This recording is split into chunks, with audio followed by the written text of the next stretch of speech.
بسم الله الرحمن الرحيم على كل اخواتي وحبايبي. شفت تصريح الكابتن جمال عبد الحميد ورد فعل جمهور الزمالك؟ تعالوا مع بعض نشوف الفيديو. تصريح الكابتن جمال عبد الحميد قال ان رد فعل جمهور الزمالك في الكلام اللي قاله على مراد زيزو ده رد طبيعي، لان طبعا ان هي الست زملكاويه وان هي بتشجع نادي الزمالك ومش هتشجع غير نادي الزمالك. فقال ان جمهور الزمالك رد فعل طبيعي، ان واحده بتحب نادي الزمالك فهم بيحيوها في الملعب. تعالوا مع بعض نشوف الفيديو ورد الكابتن جمال عبد الحميد. يا استاذ هاني، وزوجة الكابتن زيزو زملكاويه والجمهور بيقول لها بنحبك يا هدى.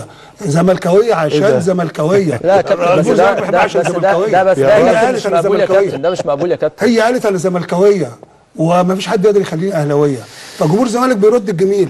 بس ايه بقى وده طبعا كان رد الكابتن جمال عبد الحميد. طبعا في حاجه حصلت امبارح في مباراه الزمالك. طبعا جمهور الزمالك امبارح كان بيهتف وبيقول ان كده كتير وان العقوبه جت بدري. تعالوا مع بعض نشوف رد فعل جمهور الزمالك في الفيديو.